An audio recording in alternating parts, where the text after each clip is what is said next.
일어나 찬송함으로 예배로 나아갑니다.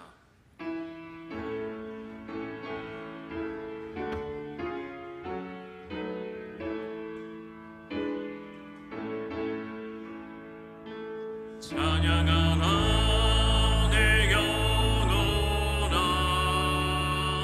찬양하라 내 영혼아,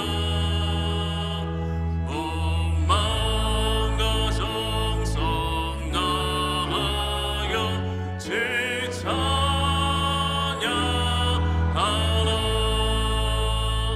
경배하라 내 영혼아, 경배하라 내 영혼아, 온 마음과 정성 다하여 주 경배하라.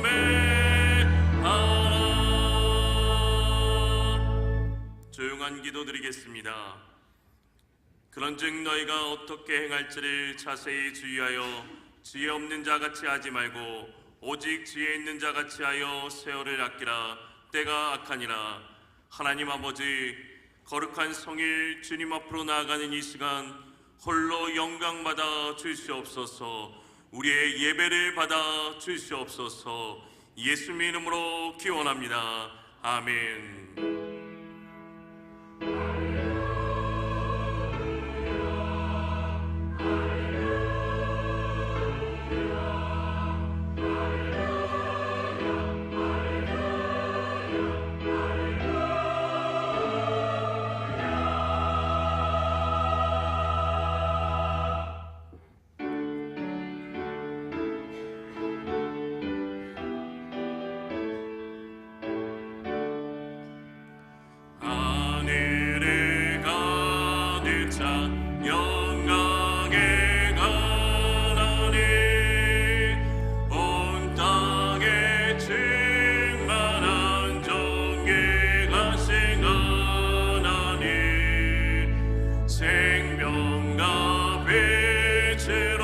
지혜와 권능으로 언제나 그리를 지키시는 하나님, 성부와 성자와 성령 삼위의 하나님,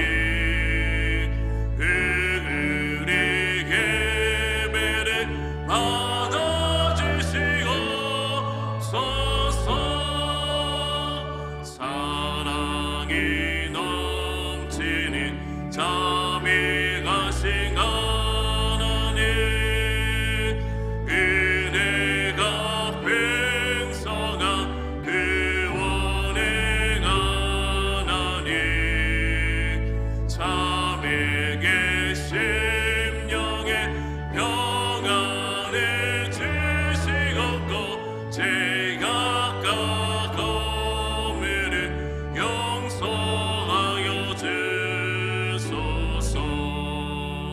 찬송과 영광과 생명 구원의 하나님, 우리 예배를 받아주시옵소서.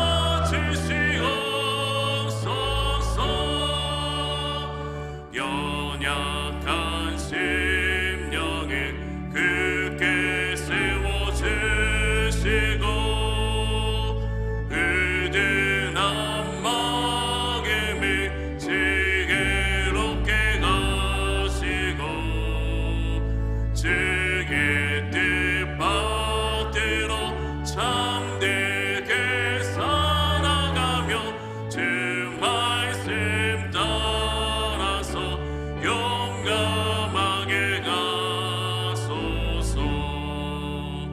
권능과 지혜와 사랑, 은혜의 하나님, 우리 예배를 받아주시옵소서.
지혜를 얻은 자와 명철을 얻은 자는 복이 있나니 이는 지혜를 얻는 것이 은을 얻는 것보다 낫고 그 이익이 정금보다 나음이니라. 지혜는 진주보다 귀하니 내가 사모하는 모든 것으로 이에 비교할 수 없도다. 그의 오른손에는 장수가 있고 그의 왼손에는 무기가 있나니 그 길은 즐거운 길이요 그의 지름길은 다 평강이니라. 지혜는 그 얻은 자에게 생명나무라.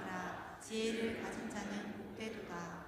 여호와께서는 지혜로 땅에 터를 놓으셨으며 명철로 하늘을 견고히 세우셨고 그의 지식으로 깊은 바다를 갈라지게 하셨으며 공중에서 이슬이 내리게 하셨느니라. 내 아들아 완전한 지혜와 근신을 지키고 이것들이 내 눈앞에서 떠나지 말게 하라. 대저 여호와는 내가 의지할 이시니라. 내 발을 지켜 걸리지 않게 하시리라. 아멘. 전능하사 천지를 만드신 하나님 아버지를 내가 믿사오며 그 외아들 우리 주 예수 그리스도를 믿사오니 이는 성령으로 잉태하사 동정녀 마리아에게 나시고 본디오 빌라도에게 고난을 받으사 십자가에 못 박혀 죽으시고 장사한 지 사흘 만에 죽은 자 가운데서 다시 살아나시며 하늘에 오르사 전능하신 하나님 우편에 앉아 계시다가 저려서 산자와 죽은 자를 심판하러 오시리라. 성령을 믿사오며 거룩한 공회와 성도가 서로 교통하는 것과 죄를 사하여 주시는 것과 몸이 다시 사는 것과 영원히 사는 것을 믿사옵나이다. 아멘.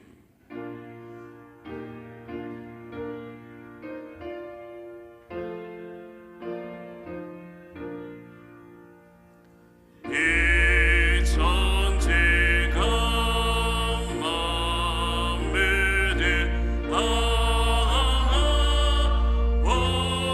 지시는 지혜와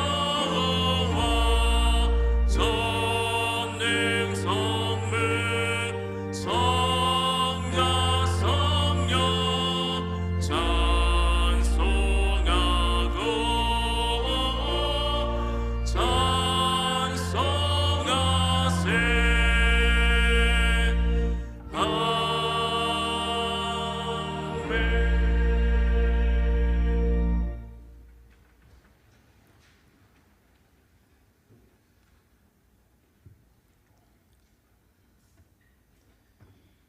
소망이 우리를 부끄럽게 하지 아니함은 우리에게 주신 성령으로 말미암아 하나님의 사랑이 우리 마음에 부은 바 됨이니.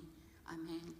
참 좋으신 사랑의 하나님, 주님의 복된 날에 저희를 불러주셔서 주님의 전에 모여 예배하게 하심을 감사드립니다.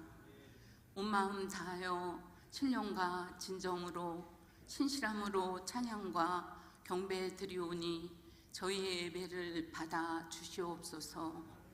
우리의 앉고 일어섬을 아시고 들어가고 나가는 모든 것을 살피시는 사랑의 하나님, 연약하고 부족하고 어리석은 저희에게 이른 비와 늦은 비로 때를 따라 돕는 은혜를 주시고 뜨거운 여름 때때로 비와 바람, 폭풍 속에서도 뜨거운 햇빛으로 알알이 열매가 익어가듯이 때를 따라 주시는 말씀의 은혜 안에 저희의 믿음도 나날이 성숙해지고 주님의 사랑 안에 우리의 사랑과 지혜도 더욱 깊어지게 이끌어 주시옵소서.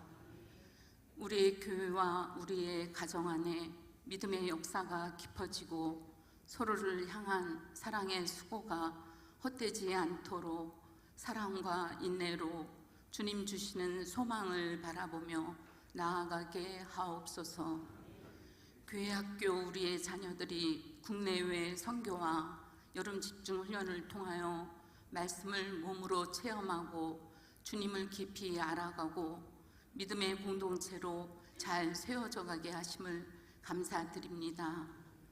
어그러진 세대 속에서 올곧은 믿음으로 주님을 사랑하며 친구와 형제와 이웃을 돌보고 사랑으로 하나 되어 하나님께 영광 돌리게 하옵소서. 항암 치료 중에 있는 교우들과 수술 후에 회복을 기다리는 성도들, 또한 크고 작은 질병으로 고생하는 이들에게 주님의 피 묻은 손으로 안수하사 치료가 신속히 이루어지며 여호와 라파의 은총으로 깨끗이 나음을 얻도록 하나님 도와주시옵소서. 단위에 세우신 담임 목사님, 무더위 중에도 건강을 지켜주시고 주님의 충만한 사랑을 통하여 주시는 말씀으로 날마다 저희의 심령을 새롭게 하옵시고 주님의 시선이 우리의 삶 속에 고정되어 연약한 우리와 항상 함께 하심을 확신하는 믿음을 갖게 하옵소서. 하나님의 사랑받는 귀한 자녀임을 늘 기억하게 하옵소서. 또한 이 나라와 이 민족을 사랑하시다 열강의 이해관계 속에서 얽혀있는 우리나라를 지키사 여러 갈등과 힘의 논리 속에서도 진정한 강복을 누리며 주님의 사랑과 정의가 무리바다 덮음같이 온 땅에 충만한 평화를 이루어가게 하옵소서. 이른 아침 성실과 믿음으로 준비한 신혼 찬양대의 찬양과 정다운 자매 부부의 아름다운 헌금송으로 홀로 영광 받으시오며 우리의 삶을 통하여 하나님의 선하시고 기뻐하시는 뜻을 온전히 이루어 가시기를 간절히 소원하며 우리를 이끄시는 선한 목자 예수 그리스도의 이름으로 간절히 기도드립니다. 아멘.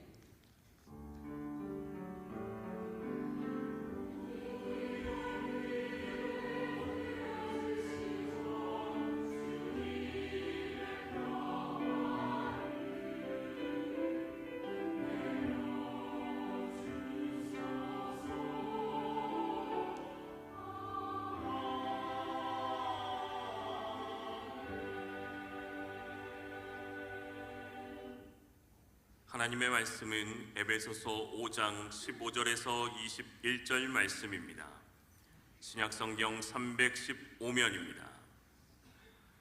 에베소서 5장 15절에서 21절 말씀입니다. 그런즉 너희가 어떻게 행할지를 자세히 주의하여 지혜 없는 자같이 하지 말고 오직 지혜 있는 자같이 하여 세월을 아끼라. 때가 악하니라. 그러므로 어리석은 자가 되지 말고 오직 주의 뜻이 무엇인가 이해하라.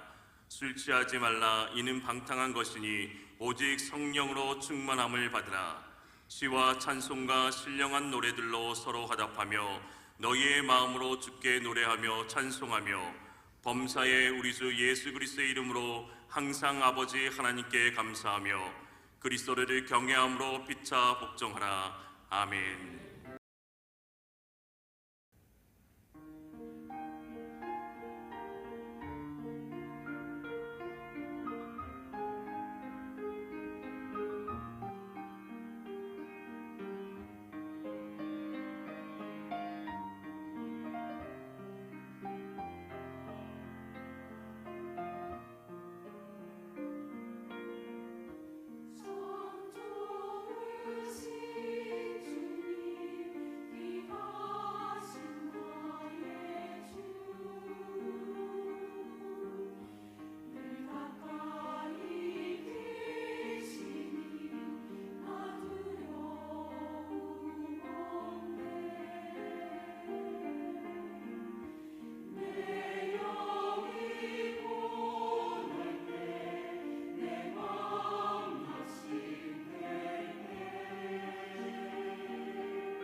아멘. 하나님께 영광을 돌립니다.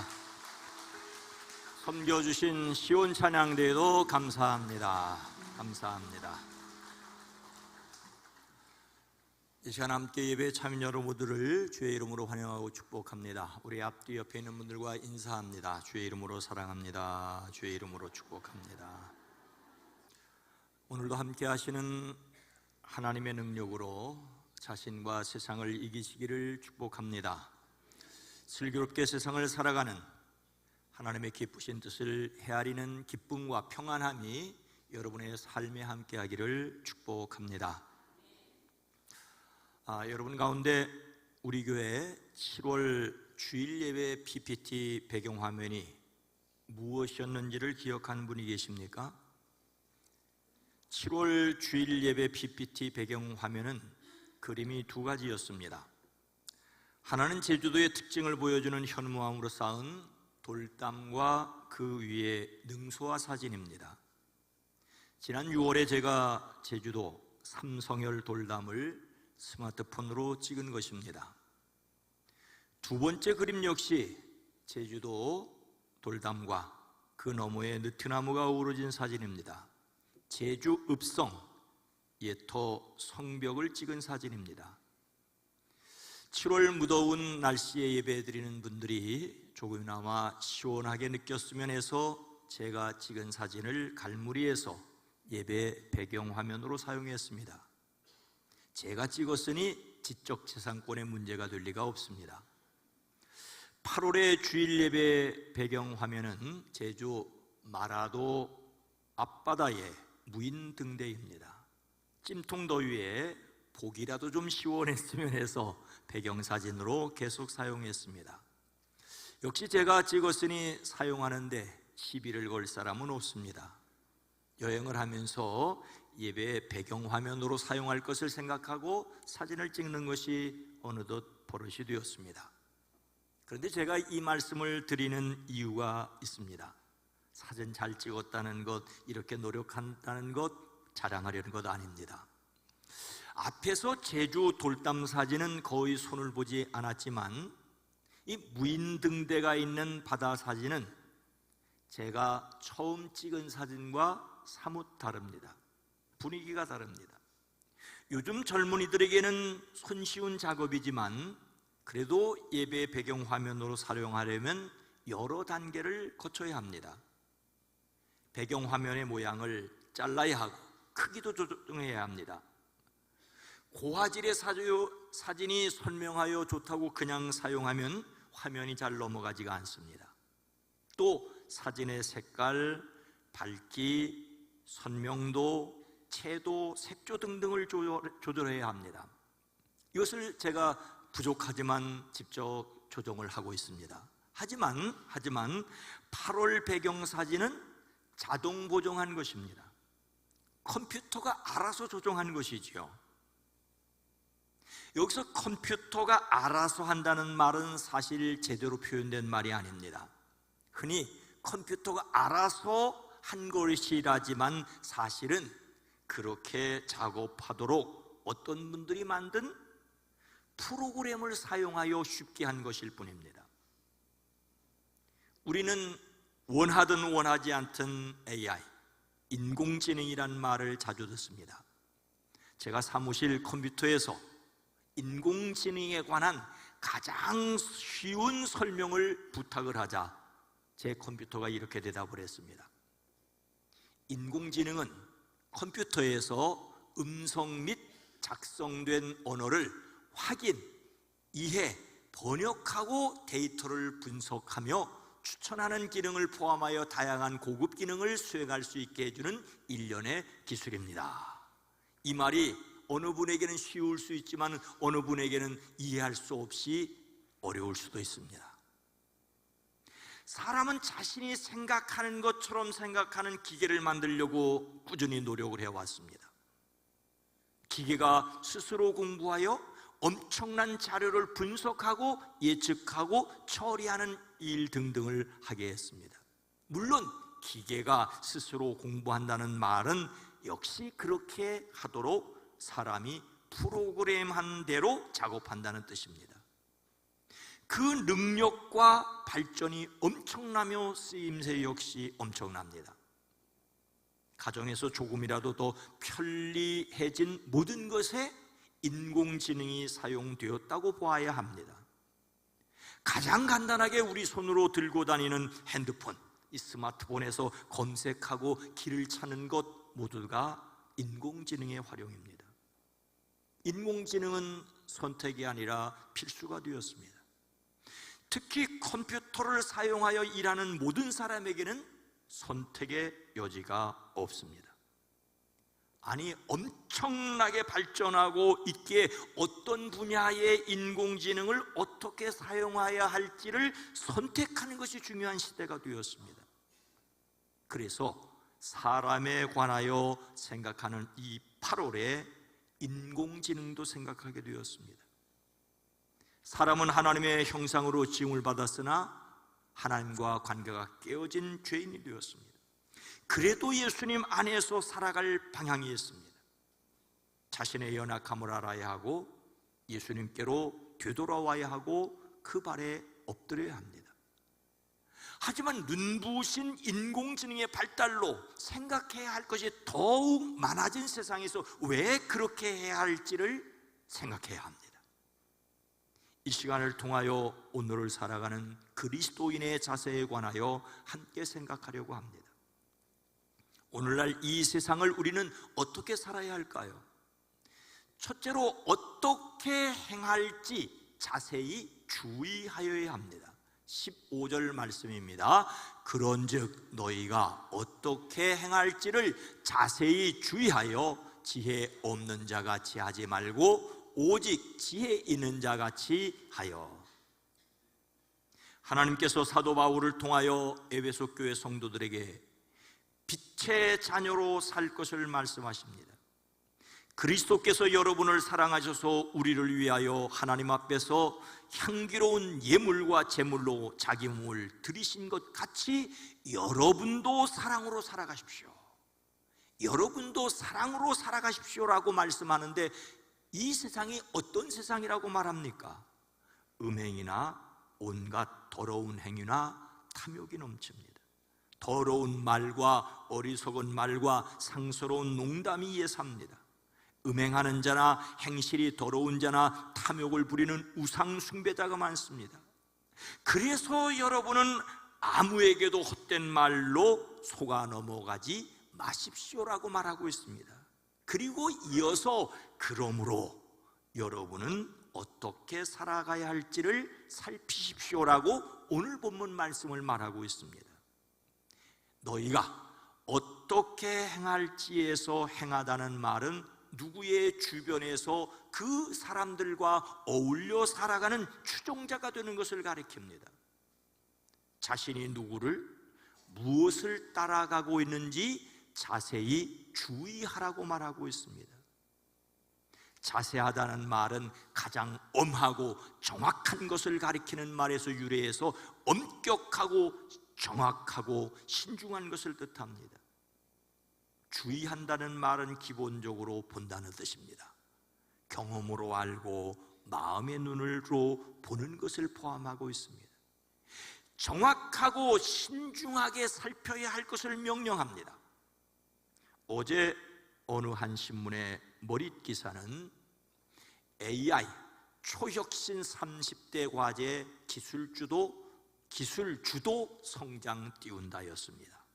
정부가 기업, 국민, 정부 등 전 분야의 인공지능 대전환과 초혁신 경제 실현을 위해 30개 선도 프로젝트를 추진한다는 내용입니다. 인공지능을 탑재한 로봇, 자율주행차 상용화 등을 통해 AI 1등 국가를 노리겠다는 것이죠. 사회 전반의 AI 역량을 키우기 위해 전국민 AI 한고라 사업을 추진하고 초, 중, 고등학교뿐만 아니라 대학생, 일반 국민 등을 세분화해서 창의재단과 EBS 등을 통해 맞춤 교육을 하겠다는 것입니다. AI 인재에게 급여, 병역 혜택을 주고 해외 인재도 유치하겠다는 것입니다. 그야말로 미래 먹거리인 AI에 총력을 기울이겠다는 것입니다. 그런데 여기서 우리는 생각해야 할 것이 있습니다. 기술이 문제가 아니라 그 기술을 사용하는 사람의 문제라는 것이지요. 사람의 지능은 언어, 수리, 공간, 공감, 대인 능력 등 다목적인 다차원의 능력을 가지고 있습니다. 하지만 인공지능은 주로 논리와 추론, 정답을 도출해내는 능력에 집중되고 있습니다. 인공지능에도 감정을 입히는 작업이 꾸준히 진행되지만 이것 역시 계산된 프로그램입니다. 인공지능은 공개된 모든 지식, 즉 자료, 데이터를 활용하는 기술입니다. 공개되지 않은 지식은 사용할 수가 없습니다. 그래서 감추려는 기술과 빼내려는 기술이 싸우고 있습니다. 공개된 자료라는 것을 반드시 기억해야 합니다. 저는 인공지능의 바로 전 단계인 인터넷 검색을 오래전부터 사용했습니다. 궁금하면 열심히 찾아보았습니다. 근데 요즘은 조금 복잡한 검색을 하면 자동적으로 AI가 작동을 합니다. 그런데 검색한 자료의 끝에는 언제나 아주 작은 글씨로 AI 답변에 오류가 있을 수 있습니다. AI 답변에 오류가 있을 수 있습니다라는 글자가 뜨는 것을 볼 수가 있습니다.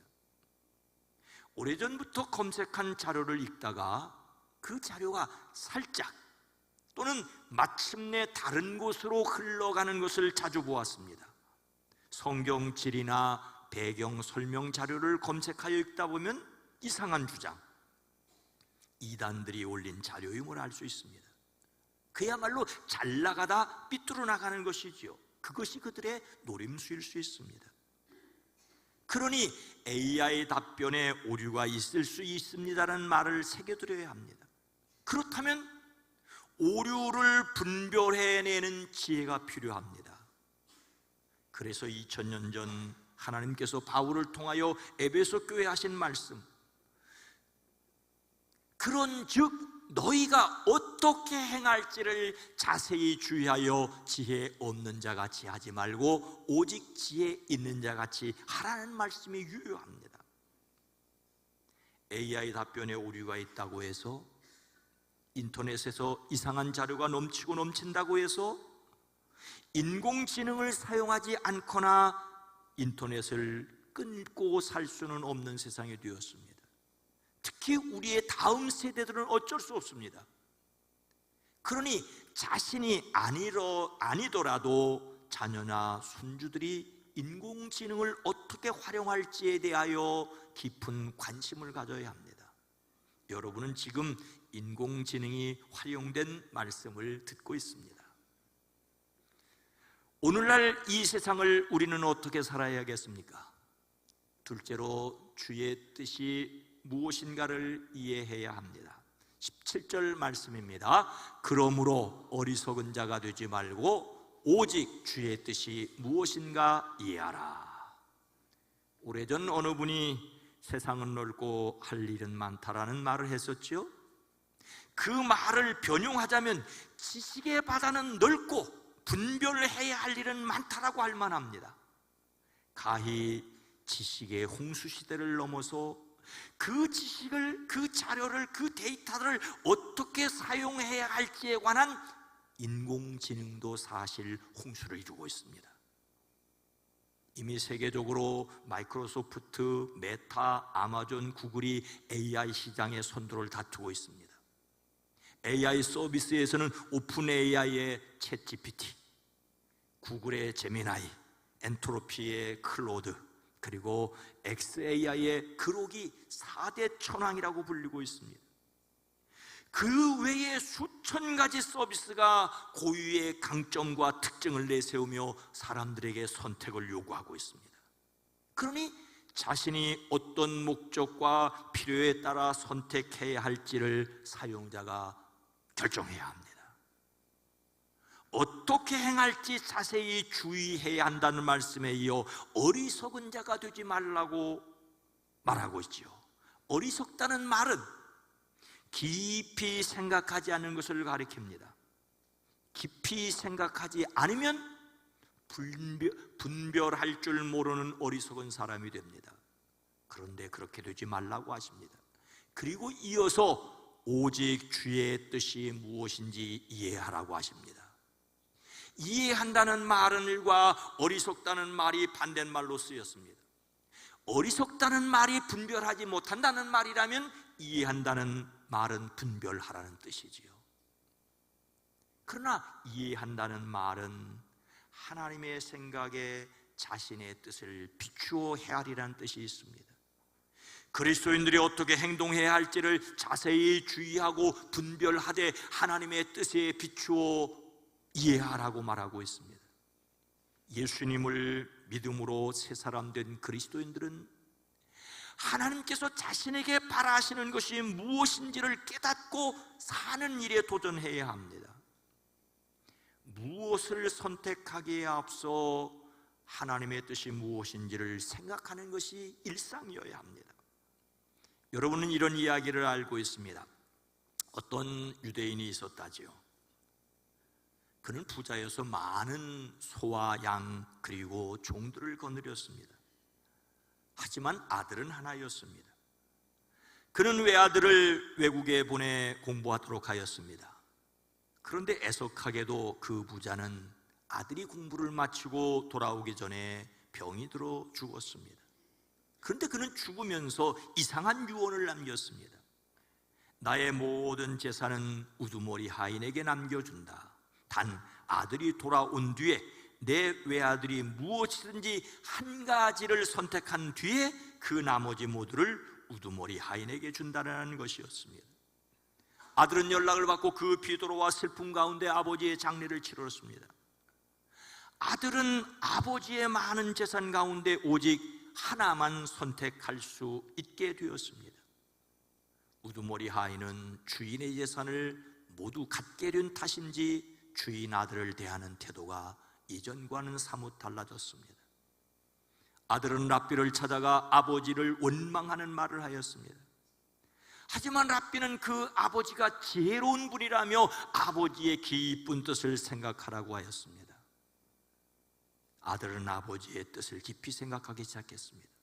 과연 아버지는 모든 재산을 저 종에게 주기를 원하셨을까? 아버지가 원한 것은 무엇이었을까? 아들은 무릎을 치며 일어났다지요. 아들은 아버지의 재산 중에서 한 가지, 아버지의 그 우두머리 하인을 자신의 소유로 삼기로 하였습니다.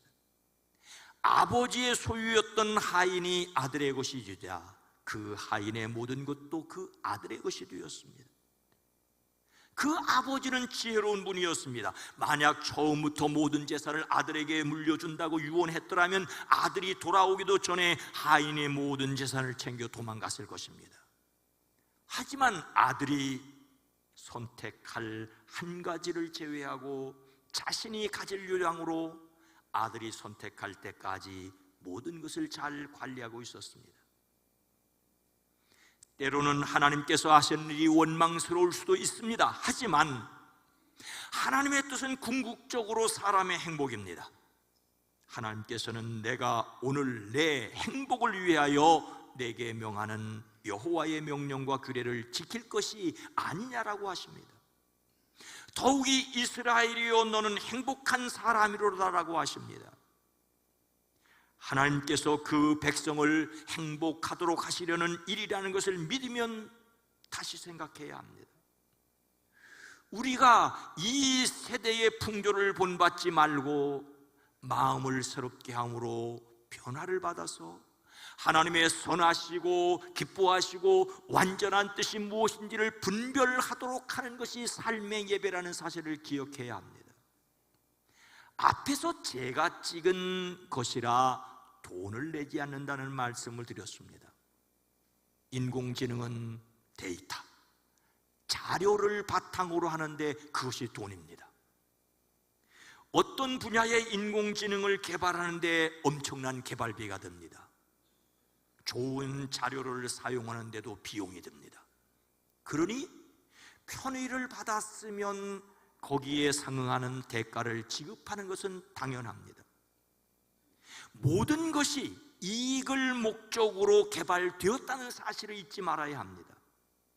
무료 자료도 많다지만 돈이 되는 광고가 따라붙습니다. 직접 돈을 받지 않아도 그들이 원하는 것을 들어주어야 합니다. 좋아요라도 눌러주어야 합니다. 정말로 위험한 것은 누군가의 생각에 길들여질 수 있다는 것입니다. 그래서 제가 한 가지 유튜브만 너무 심취하지 말라는 말씀을 자주 드립니다. 우리의 생각을 가져야 됩니다. 우리의 생각, 하나님의 생각을 가져야 합니다. 그리스도인으로서 그러므로 어리석은 자가 되지 말고 주님의 뜻이 무엇인지를 분별하는 사람들이 되기를 주의 이름으로 축복합니다. 오늘날 이 세상을 우리는 어떻게 살아야 하겠습니까? 셋째로 오직 성령으로 충만함을 받아야 합니다. 18절 말씀입니다. 술 취하지 말라. 이는 방탕한 것이니 오직 성령으로 충만함을 받으라. 오늘 말씀이 우리에게 주시는 내용은 분명합니다. 어떻게 행할지 주의하기 위하여 하나님의 뜻이 무엇인지를 이해해야 하고, 하나님의 뜻이 무엇인지를 이해하려면 오직 성령으로 충만함을 받아야 한다는 것입니다. 이것은 2000년 전 에베소에 있는 성도들에게만 필요한 말씀이 아니라 인공지능이 시대의 주류가 되어버린 오늘에도 반드시 들어야 할 내용입니다. 어떤 사람이 바다 가운데 누운 듯이 자유롭고 돛대 꼭대기에 누운 것 같이 온 세상을 다 가진 것 같고, 사람이 때려도 아프지 않고 쳐도 아무렇지도 않다고 말할 수 있는 사람은 어떤 사람일까요? 아마도 복음을 전하다 감옥에 갇혔으나 자유로웠던 바울 정도의 사람이 아닐까요? 바울은 감옥에 갇혔으나 세상을 초월하는 하늘의 세계를 맛보았습니다. 그런데 여러분, 너는 바다 가운데 누운 자 같을 것이요 돛대 위에 누운 자 같을 것이며, 내가 스스로 말하기를 사람이 나를 때려도 나는 아프지 아니하고 나를 상하게 하여도 내게 감각이 없도다라는 말은 술 취한 사람이 하는 말입니다. 오늘 말씀은 오직 주의 뜻이 무엇인지를 이해하는 지혜로운 사람의 첫 번째 특징으로 술 취하지 않은 것이라고 말합니다. 사람들은 술이 악한 것이냐라고, 그것이 죄가 되느냐고 묻습니다. 어쩌면 술이 악한 것이나 술 먹는 것 그 자체가 죄가 아닐지도 모르지만 분명한 것은 그것이 사람을 방탕하게 만든다는 것입니다. 술의 폐해를 성경은 포도주는 사람을 거만하게 만들고 독한 술은 사람을 소란스럽게 만든다라고 말하고 있습니다. 술이 아니라 어떤 생각과 어떤 것에 취하고 그것이 우리를 방탕하게 할 수 있다는 것입니다. 그런데 사실 오늘 말씀은 금주에 대한 말씀이 아니라 술 취함과 비교되는 성령 충만을 말씀하십니다. 오직 주의 뜻이 무엇인가 이해하는 지혜로운 사람의 두 번째 특징은 오직 성령의 충만함을 받으라는 것입니다. 지혜 있는 사람은 하나님의 뜻을 이해하는 사람입니다. 지혜 있는 사람은 나아가 하나님의 영으로 충만한 사람입니다. 하나님의 영이신 성령은 우리에게 하나님의 뜻을 알려주시는 영입니다. 성령 충만은 어떤 은사를 말하는 것이 아니라 우리로 하나님 앞에서 자유로움이라고 말할 수가 있습니다. 어떤 영국 사람이 미국에 선교하려고 갔습니다. 그 선교사는 미국에서 결혼하고 싶은 한 아가씨를 만났습니다. 그 아가씨는 미국 사바나 식민지 장관 조카딸 소피아 홉키라는 아름다운 여성이었습니다. 두 사람은 서로 사랑했습니다. 그는 그가 사랑하는 그 여인과 결혼하려는 순간에 이 결혼이 하나님의 뜻인지 알 수가 없었습니다. 그래서 그는 하나님의 뜻을 알기 위해 막대기를 세워서 넘어지는 쪽으로 결정하기로 했습니다.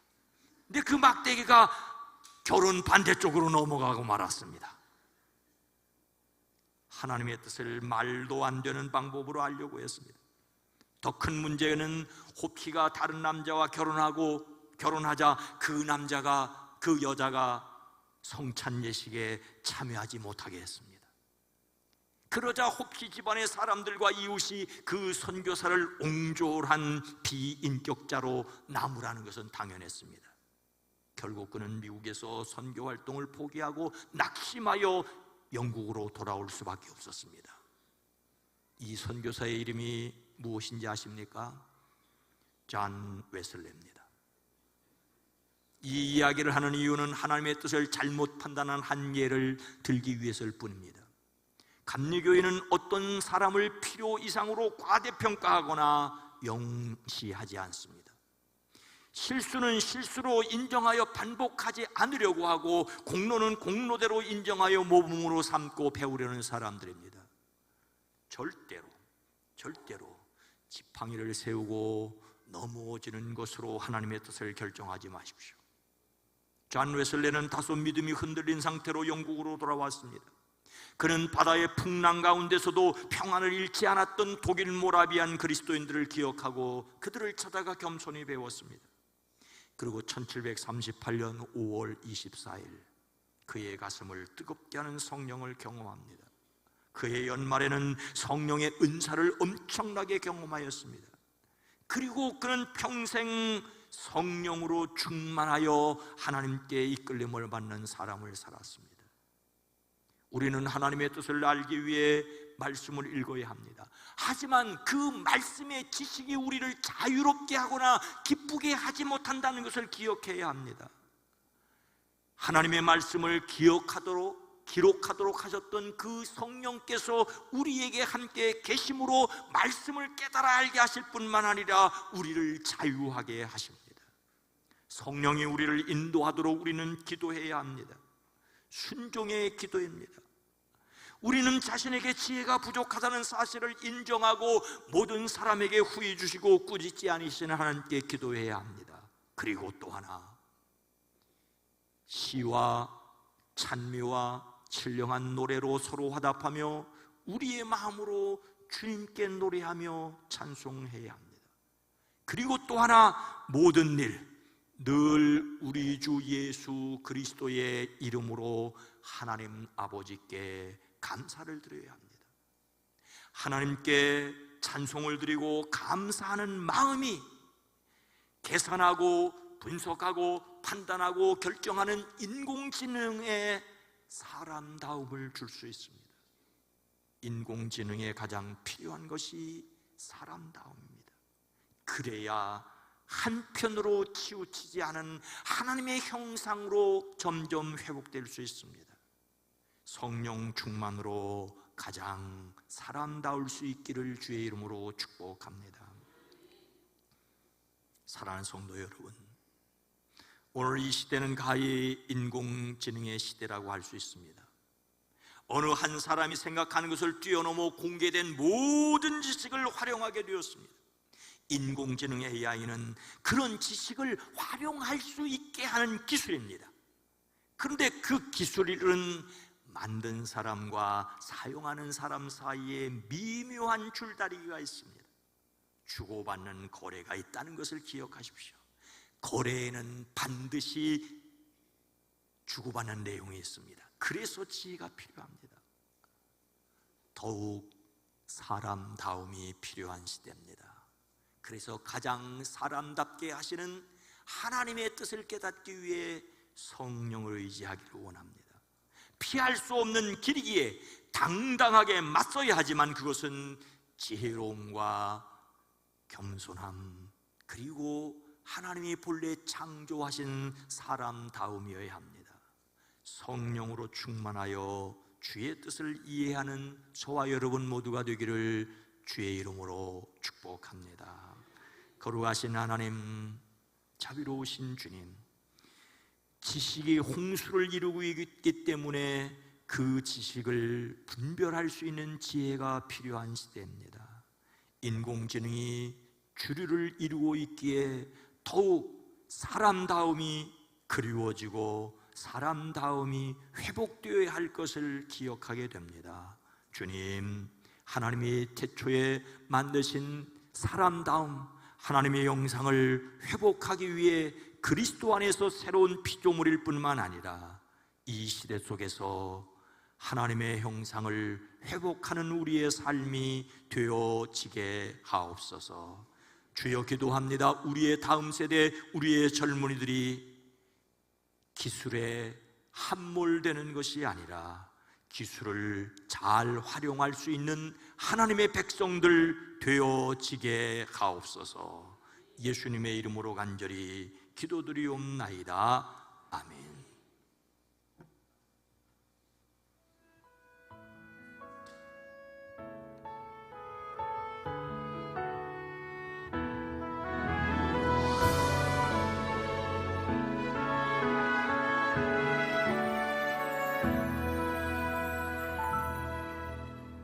하나님을 부르심에는 후회하심이 없네. 내가 이 자리에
아멘. 기도하겠습니다.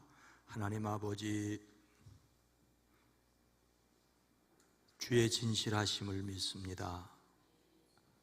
주의 인도하심을 찬양합니다. 영광받아 주시옵소서. 8월의 네 번째 주일 함께 마음을 모두와 모일 수 있도록 인도하신 것을 감사합니다. 이끄심에 감사하고 순종할 수 있음에 감사하며 우리의 마음을 내려놓습니다. 연약했고 부족했고 어리석은 것도 내려놓습니다. 주의 손으로 우리를 친히 이끌어 주시옵소서. 10의 1조를 구별합니다. 감사의 예물을 드립니다.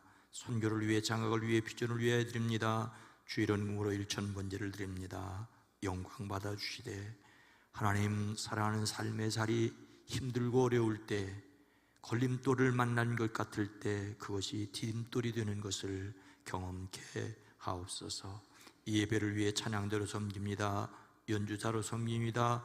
헌금송으로 섬깁니다. 헌금으로의 안내를 위해, 세가족을 위해, 방송을 위해, 주차를 위해 섬김이 복되게 하옵소서. 유아유치 어린이부, 청소년부, 젊은이부, 사랑부를 복되게 하시고, 말씀을 가르치는 이들과 듣는 이들과 위에서 기도하는 이들이 행복하게 하옵소서. 다시 전도하고 다시 기도하고 다시 속회로 모일 수 있게 하시되, 섬기는 모든 이들이 복되게 하옵소서. 오지에 나가 있는 선교사들과 그 가족을, 그 사역을 복되게 하시고, 비전교회와 출신 목회자들의 목양지가 푸르게 하옵소서. 우리 사랑하는 이들을 치료하시옵소서. 회복시켜 주시옵소서. 광복 80주년을 맞은 대한민국 이 땅을 긍휼히 여겨 주시옵소서. 예수님의 이름으로 축복하여 간절히 기도드리옵나이다. 아멘.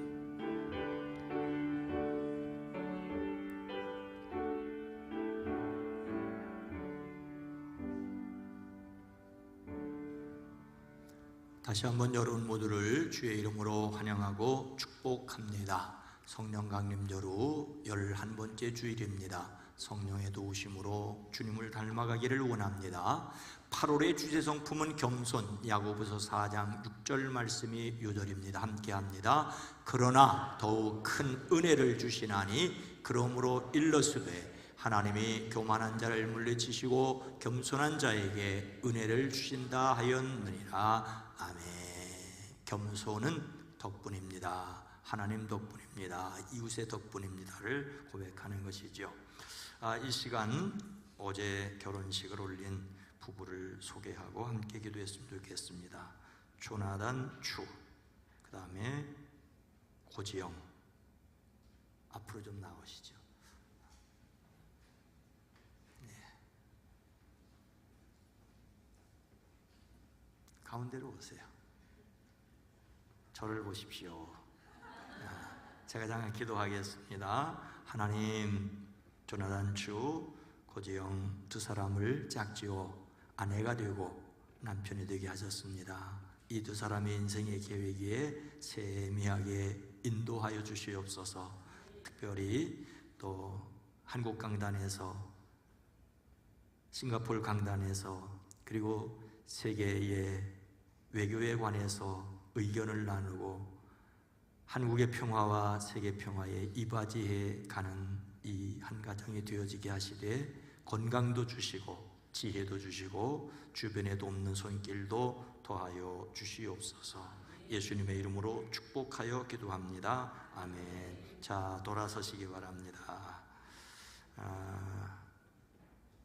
조나단 추, 그리고 고지영 양, 우리 고간달 장로님, 박욱정 원사님 딸과 사위입니다.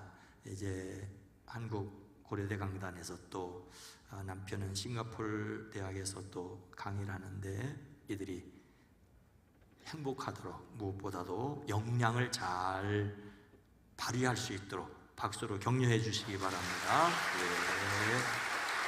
네, 들어가세요. 네, 들어가세요. 계속해서 광고 말씀드리겠습니다. 금요일 저녁 기도회, 이번 주 금요일부터 시작합니다. 일단 이번 주 금요일 기도회는 이 장소에서 모입니다.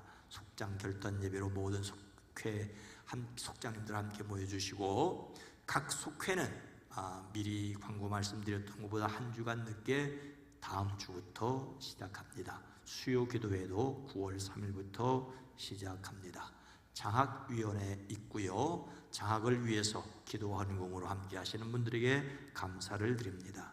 교구 및 지역장 모임이 이번 주 수요일 말씀 모임 후에 있습니다. 교구와 지역을 섬기는 분들, 속회를 섬기는 분들에게 감사를 드립니다. 베트남 선교를 위해서 심남 선교에서 음식 바자회를 열었습니다. 음식은 선택의 여지 없이 닭곰탕 하나입니다. 닭 포장된다고 했는데 포장은 다 끝났대요. 들고 가시는 것만 되고, 제가 한나속회와 80세 이상 되신 분들에게는 싸니까 제가 점심을 값을 드리기로 했으니까 80세 이상 되신 분들은 꼭 드시고 가시기 바랍니다. 아마 티켓을 나눠드린 분들이 없어도 말씀하고 드시기를 바랍니다. 베트남 선교를 위해서 어쨌든 심남교에서 이렇게 하려고 하는, 무언가를 계획하고 하려는 것 기쁘게 생각하시고 함께 참여해 주시기 바랍니다.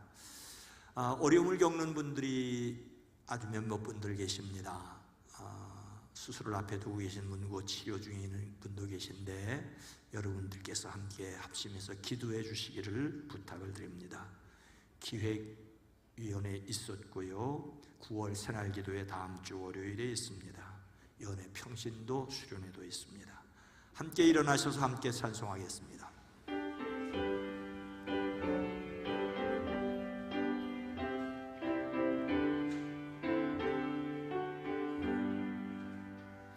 여기에 모인 우리